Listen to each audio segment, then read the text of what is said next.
एक मेरा सभी से अनुरोध है कि संत मर्यादा का भी यहां पालन होगा।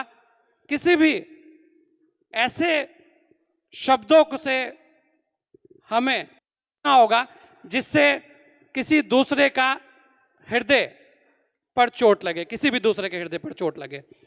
तो सभी महानुभाव, सभी संत हमारे बीच में हैं। एक परंपरा रहती है कि किसी भी कार्यक्रम को शुरू करने के लिए दीप प्रज्वलित करना होता है, क्योंकि दीपक का जो प्रकाश है वह बहुत कुछ बयान करता है। वो हमें रास्ता दिखाता है, वो बताता है कि खुद जलो और जलकर प्रकाश दो, और वो प्रकाश से बहुत सारी सीख हमें मिलती है।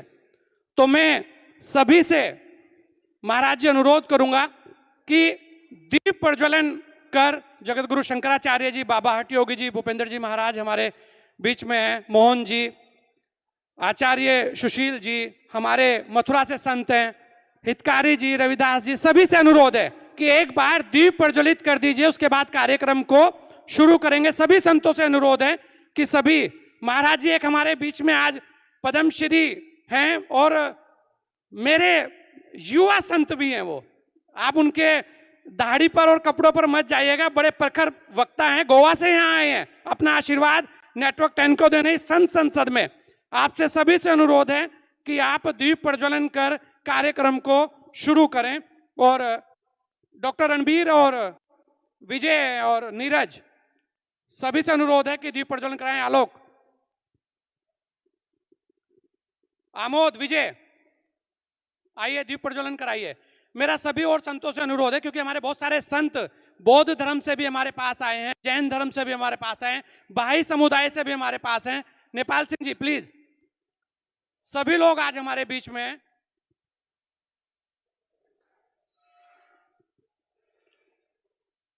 सभी से अनुरोध है कि वो दीप प्रज्वलन करें। देखिए दीप प्रज्वलित हो रहा है, संत संसद की शुरुआत हो रही है, और हमारे बहुत सारे युवा साथी बैठे हैं, हमारे चैनल के लोग भी बैठे हैं। तालियां, शायद मेहंदी का अभी सीजन नहीं है तो तालियां मैं चाहूंगा सभी लोग, मेरा सभी से अनुरोध है। माता हमारे बीच में आई हैं, आपका भी बहुत बहुत स्वागत है। डॉक्टर साहब दीप प्रज्वलित करवाइए सभी को। सभी दीप प्रज्वलन हो चुका है, संतों ने यहीं से कुंभ का भी आगाज कर दिया है। हाँ, मैं शंख, क्योंकि शंख ध्वनि आगाज होती है, तो मैं अपने सभी शास्त्री जी हमारे बीच में हैं, उन सभी से अनुरोध करूंगा कि शंख ध्वनि से आगाज करे कुंभ का भी और इस संत संसद का भी। मैं मंच पर, क्योंकि आज संसद है और संत संसद है, उसके लिए एक सभापति होता है, तो इस प्रथम सेशन के लिए, इस प्रथम शुरुआत के लिए मैं हमारे बीच में संतों के साथ एक ऐसे संत भी हैं तो वो जज साहब, जस्टिस हैं, लेकिन एक ऐसे संत हैं जो लगातार सनातन धर्म पर काम कर रहे हैं।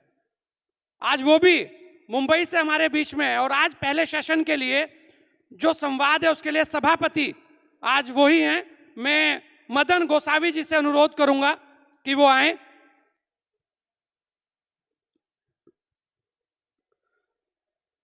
मदन जी लगातार सनातन धर्म पर काम करते हैं और आज इस संत संसद के अंदर वो भी आए हैं।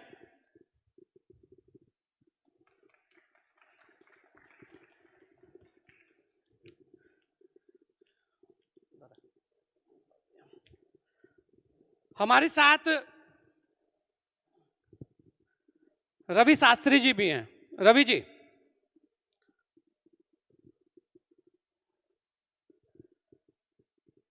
रवि जी आप आ जाइए जरा, क्योंकि एक बार जल्दी से सबका परिचय आप करा दीजिए। मेरे युवा साथी हैं और बढ़ चढ़कर इस संत संसद के लिए इन्होंने काम किया। और एक देखिए, संत संसद को लेकर जब वार्ता हुई तो महंत जी के आश्रम में जब वार्ता चली तो सबसे पहला चेहरा एक आया जिसने कहा कि नहीं नहीं जल्दी चलिए, और आधा बीड़ा मेरे कंधों पर दे दीजिए। मैंने कहा पूरा बीड़ा उठा लीजिए। तो आज बीड़ा उठाया, आपसे अनुरोध है कि जल्दी से परिचय करा दीजिए, फिर माननीय मुख्यमंत्री जी का संबोधन और कार्यक्रम की शुरुआत करते हैं।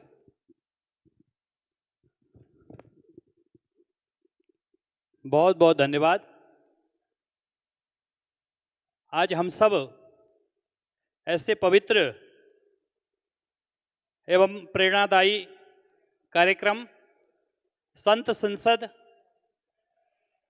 भारत की और अपनी बात रखने के लिए नेटवर्क 10 ने हम सबको ये मंच उपलब्ध कराया है। मैं सर्वप्रथम नेटवर्क 10 के सभी टीम को, श्री संजय गोस्वामी जी लगायत सभी टीम को विशेष धन्यवाद दूंगा।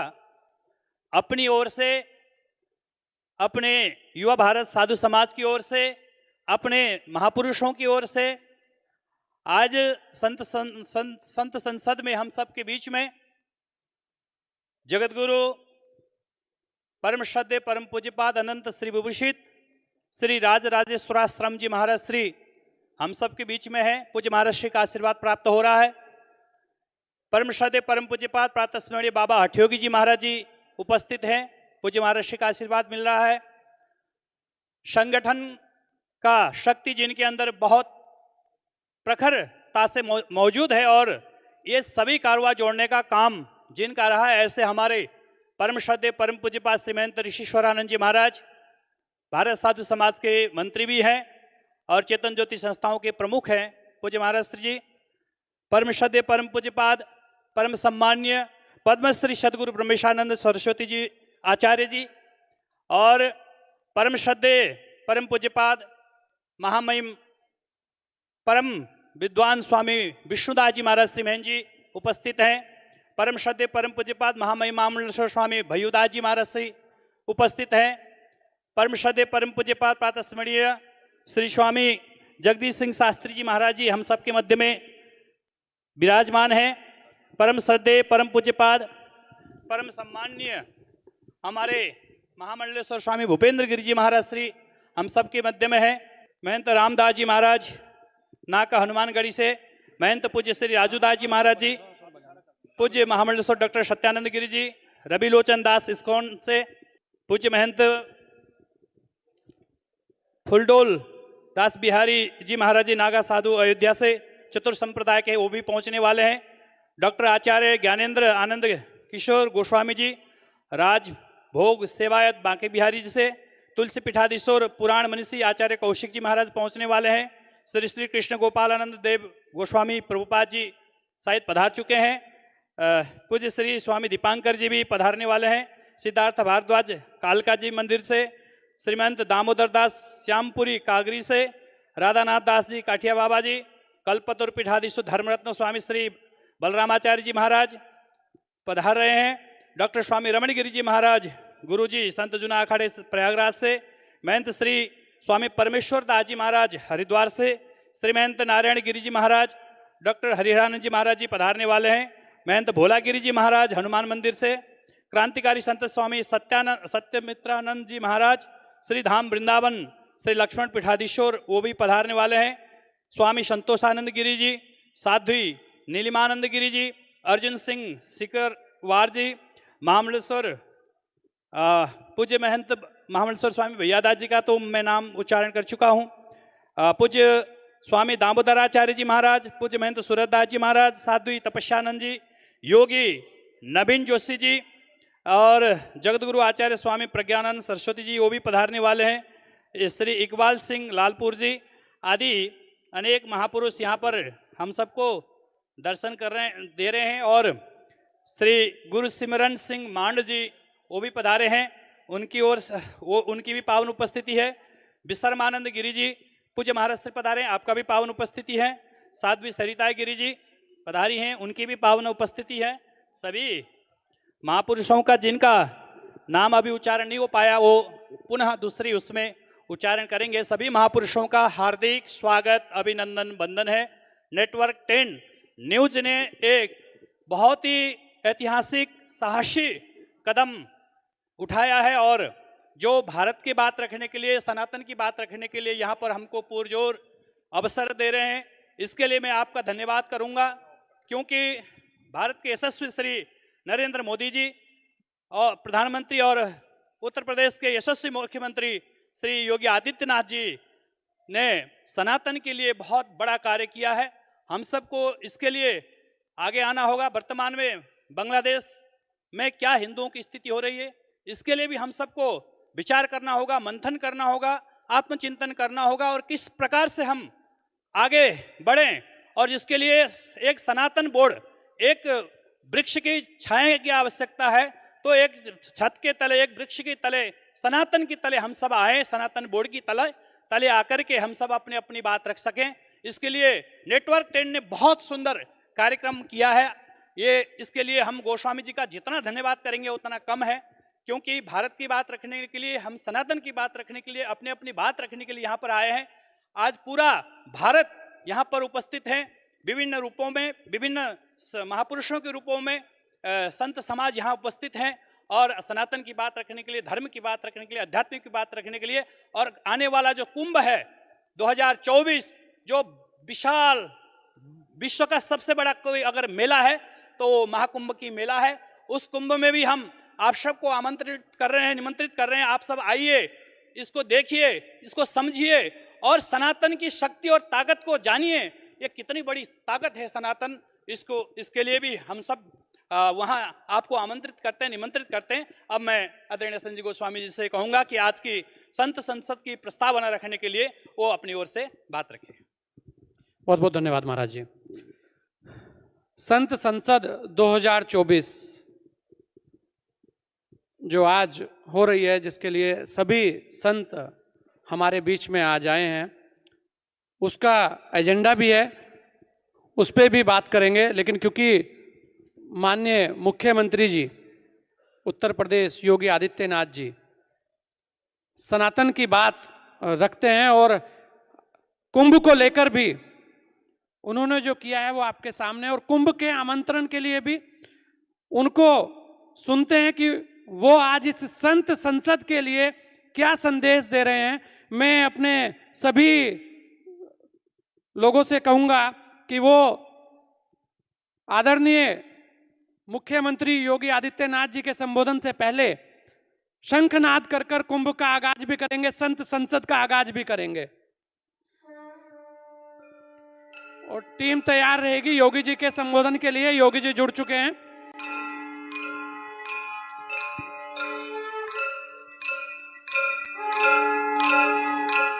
संत संसद की शुरुआत हो रही है।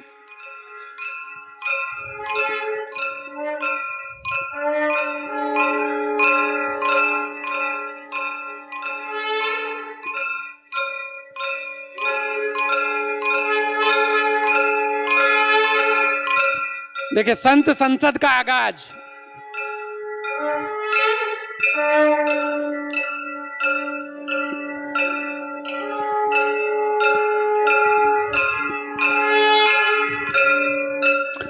नेटवर्क 10 का कॉन्क्लेव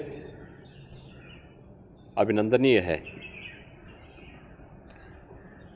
मैं नेटवर्क 10 की पूरी टीम को इसके लिए धन्यवाद देता हूं।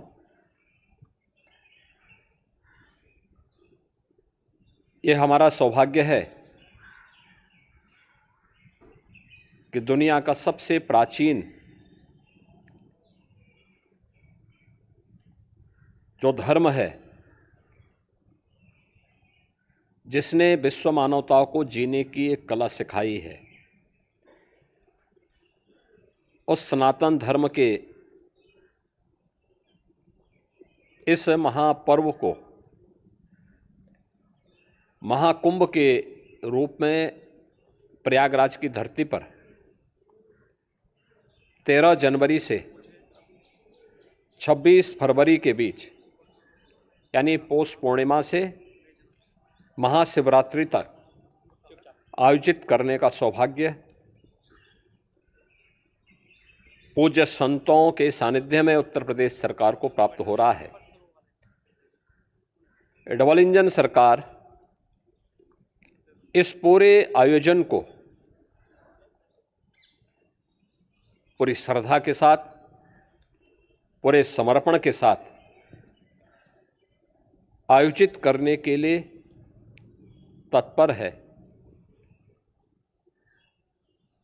अभी 13 दिसंबर को आदरणीय प्रधानमंत्री जी स्वयं प्रयागराज आए थे। प्रयागराज में उनके कर कमलों से महाकुंभ पूर्व प्रयागराज के इंफ्रास्ट्रक्चर के लिए केंद्र और राज्य सरकार ने जो कुछ भी किया है, उन सभी कार्यों का लोकार्पण का कार्य संपन्न हुआ है। महाकुंभ में आने वाले सभी श्रद्धालुजनों के लिए रोड, रेल, एयर कनेक्टिविटी की बेहतर सुविधा बनाई गई है। इसके अलावा यह भी सुनिश्चित किया गया है कि प्रयागराज के अंदर संभावित जो श्रद्धालुजनों का समागम है, उस भारी भीड़ को देखते हुए हम लोग पहले से ही उस प्रकार की सुविधा दें। वहां के हर मार्ग को जो 2 लेन के थे उनके 4 लेन किया गया है, जो 4 लेन के थे उन्हें 6 लेन किया गया है। समपार फाटक थे, वहां पे फ्लाईओवर दिया गया है, कुछ जगह अंडरपास दिए गए हैं। पर्याप्त मात्रा में एक विस्तार देने का काम प्रयागराज में हुआ है। पहली बार श्रद्धालुजनों को अक्षयवट कॉरिडोर को देखने का अवसर प्राप्त होगा। सरस्वती कूप कॉरिडोर देखने का अवसर प्राप्त होगा। बड़े हनुमान जी मंदिर में लेटे हुए हनुमान जी के कॉरिडोर को देखने का अनुभव प्राप्त होगा। महर्षि भारद्वाज आश्रम कॉरिडोर को देखने का अवसर प्राप्त होगा। और थोड़ा समय होगा तो श्रृंगवेरपुर में भगवान राम और निषाद राज की मिलन की भूमि पर बने कॉरिडोर और भगवान राम और निषाद राज की 56 फुट ऊंची प्रतिमा को देखने का भी सौभाग्य प्राप्त होगा। इसके अलावा द्वादश माधव, रोपी शंकर, ये सभी तो दर्शनीय है ही, 4 धाम के भी दर्शन होंगे। उत्तराखंड के हमारे पावन धाम बद्रीनाथ धाम, केदारनाथ धाम, गंगोत्री धाम और यमुनोत्री धाम के दर्शन होंगे ही। ज्योतिष मठ, ज्योतिर्मठ के साथ साथ शारदा पीठ, श्रृंगेरी और पुरी, इन सब के भी दर्शन होंगे। वहां पे प्रयागराज में 12 ज्योतिर्लिंगों के भी दर्शन होंगे। ये सब कुछ मिलेगा और इसके लिए आवश्यक है कि पवित्र मां गंगा, यमुना और सरस्वती की त्रिवेणी का जो संगम है, इसमें प्रचुर मात्रा में अविरल और निर्मल जल रहे, इसकी पूरी तैयारी की गई है।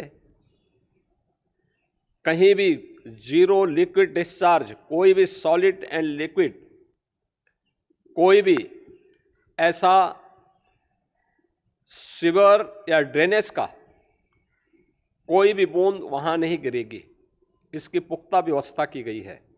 कुंभ का क्षेत्रफल बढ़ाया गया है, यानी 10,000 एकड़ क्षेत्रफल में पूरा कुंभ का आयोजन होगा। 10,000 एकड़ क्षेत्रफल के साथ साथ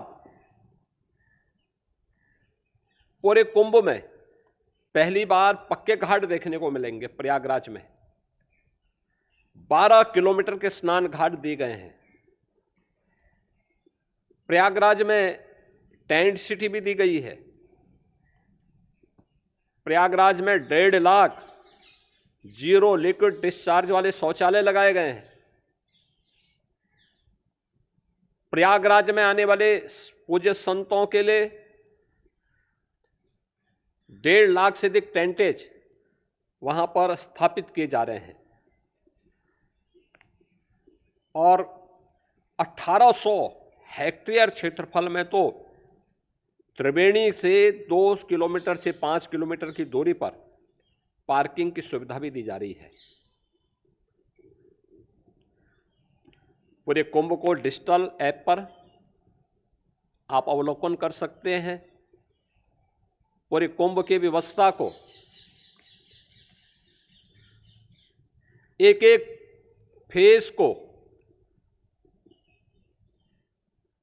पहचानने और उसे रिकॉग्नाइज करने की सुविधा भी एआई टूल के माध्यम से होगी। यानी कुंभ महाकुंभ भव्य भी होगा, दिव्य भी होगा और डिजिटल भी होगा। आस्था और आधुनिकता का, सनातन धर्म का यह एक ऐतिहासिक समागम होगा जिसमें संत भी होंगे, भक्त भी होंगे, जिसमें आस्था भी होगी और आधुनिकता भी होगी। कुंभ महाकुंभ प्रयागराज एक बार फिर से सनातन धर्म की छाप को देश और दुनिया के अंदर छोड़ने में सफल होगा। मैं नेटवर्क 10 की पूरी टीम को, इस कॉन्क्लेव को और पूज्य संतों के माध्यम से जो आज आयोजन गौतम बुद्ध नगर में होने जा रहा है, इसके लिए अपनी बधाई देता हूं, शुभकामनाएं देता हूं। माननीय मुख्यमंत्री जी का संदेश और संबोधन और आशीर्वाद भी मुझे भी मिला और संत संसद के लिए उन्होंने जो कहा वो वास्तव में आज सनातन की बात होनी चाहिए। और उसी पर हरिद्वार से आए सभी युवा संत संसद के अंदर मंच पे हैं। सभापति जी, मैं इस संत संसद के जो 11 एजेंडे हैं उनको भी पढ़ रहा हूं और उसी पर सभी अपनी अपनी राय भी रखेंगे और इस कुंभ का, महाकुंभ का आगाज भी यहीं से करेंगे। सनातन धर्म लगातार निशाने पर है, सनातन का अपमान किया जाता है, सनातन पर कटाक्ष किया जाता है। संत संसद में आए प्रबुद्ध संत आज ये तय करेंगे कि ऐसी प्रतिक्रियाओं को कैसे रोका जाए, कैसे रोका जाए ऐसे लोगों को जो इस तरीके का कार्य करते हैं। इसी तरह सनातन ग्रंथ पर भी, जो हमारे ग्रंथ हैं उन पर भी टिप्पणियां कर दी जाती है। आखिर ऐसा क्यों? इस पर भी आज चर्चा होगी, मंथन होगा। अंतर्राष्ट्रीय स्तर पर अगर हम देखें तो सनातनियों पर हमले हो रहे हैं, आखिर ये भी क्यों? इस पर भी आज मंथन होगा। और सबसे बड़ी बात, वर्तमान राजनीति में जो चल रहा है उसमें सनातन को लेकर और भगवे को लेकर खासकर बहुत जल्दी टिप्पणियां कर दी जाती है, नकारात्मक। आखिर क्यों? इस पर भी आज मंथन होगा। और एक जो सबसे बड़ा और महत्वपूर्ण विषय है जो यहां रखा गया है कि इस तरीके से टारगेट किया जा रहा है कि जैसे सनातन को अलग अलग वर्गों में बांट दिया जाए। इसके प्रयास हो रहे हैं, अलग अलग वर्गों में बांटने के प्रयास हो रहे हैं। इस पर भी आज मंथन होगा। और आज सनातन की बात होगी, आज महाकुंभ की बात होगी।